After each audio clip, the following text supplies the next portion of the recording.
স্বাগতম ক্রিকেট প্রেমীরা।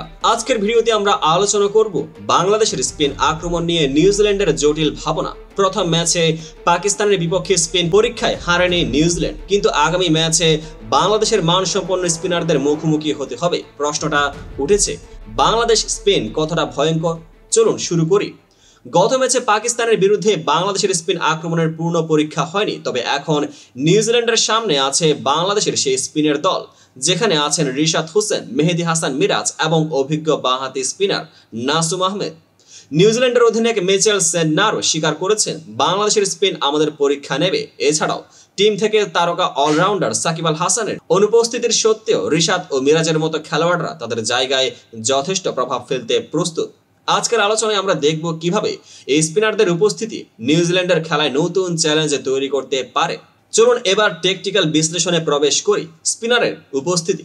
রিশাদ হোসেন ভারত ম্যাচে ভালো ছন্দ ধরে রেখেছেন, যার কারণে নিউজিল্যান্ডের ব্যাটসম্যানদের জন্য সমস্যা সৃষ্টি হতে পারে। মেহেদী হাসান মিরাজ তরুণ শক্তি ও অভিজ্ঞতার মিশ্রণ, যিনি স্পিনে নতুন মাত্রা যোগ করতে পারেন।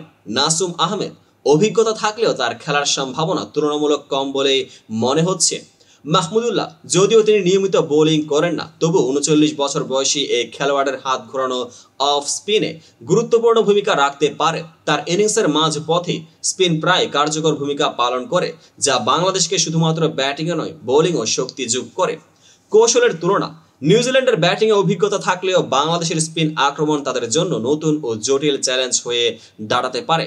সাকিব আল হাসানের অভাবেও বাংলাদেশ স্পিনারের শক্তি তাদের টিমের ভারসাম্য বজায় রাখতে যথেষ্ট বলে সেডনারের মন্তব্যে স্পষ্টভাবে নির্দেশ করে। তুলনামূলকভাবে দেখা যায়, পাকিস্তানের বিরুদ্ধে প্রথম ম্যাচে স্পিনের পূর্ণ পরীক্ষা না হওয়ায় নিউজিল্যান্ড যেন একটু নিরাপদ ছিল, কিন্তু এখন বাংলাদেশ স্পিন আক্রমণের পূর্ণ শোতে হাজির, যেখানে প্রতিটি স্পিনারের হাত ঘোরানোর ছন্দ তাদের ব্যাটসম্যানদের মাথায় গোলমাল করতে পারে। মিচেল সেডনার বলেছেন, বাংলাদেশের স্পিন আমাদের পরীক্ষা নেবে, যা থেকে বোঝা যায় তারা এই পরিস্থিতিকে হালকাভাবে নিচ্ছেন না। এদিকে মাঠে হাস্যরসও কম নয়। ভাবুন, যদি রিশাদ ও মিরাজের স্পিনে নিউজিল্যান্ডের ব্যাটসম্যান যেন বল খেলতে খেলতে একে অপরের দিকে তাকিয়ে থাকেন, তাহলে ম্যাচের নাটকীয়তা আরো বেড়ে যাবে। এখন প্রশ্নটা হচ্ছে, কাদের রোল বেশি প্রভাবশালী হবে, অভিজ্ঞতা নাকি তরুণ উদ্যম? এই দ্বন্দ্ব থেকে আগামী ম্যাচে আসল নাটক গড়ে উঠতে যাচ্ছে। সারাংশে, বাংলাদেশের স্পিন আক্রমণ শুধু বল নয়, টিমের কৌশলগত সমন্বয় ও শক্তির পরিচয়। নিউজিল্যান্ডের জন্য এটি এক চ্যালেঞ্জ, যেখানে প্রতিটি স্পিনারের হাতে ঘোরানো হতে পারে ম্যাচের মোড় বদলের কারণ। আপনারা কি মনে করেন এই স্পিন আক্রমণ কতটা কার্যকর হবে? রিশাদ, মিরাজ কিংবা মাহমুদুল্লাহ, কার স্পিনের ছন্দ আপনার কাছে সবচেয়ে বিপজ্জনক? আপনার মতামত জানাতে কমেন্টে লিখুন। ভিডিওটি লাইক ও শেয়ার করতে ভুলবেন না এবং সাবস্ক্রাইব করে আমাদের সাথে থাকুন আরও তাজা ক্রিকেট বিশ্লেষণের জন্য। ধন্যবাদ, ভালো থাকুন ও ক্রিকেট উপভোগ করুন।